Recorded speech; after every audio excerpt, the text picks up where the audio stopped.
করে দিন।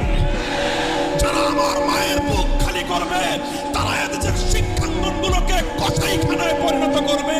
আমার মায়ের সন্তানরা পড়তে গিয়ে লাশ হয়ে মায়ের করে ফিরে আসবে। এমন ছাত্র রাজনীতি আমরা দেখতে চাই না।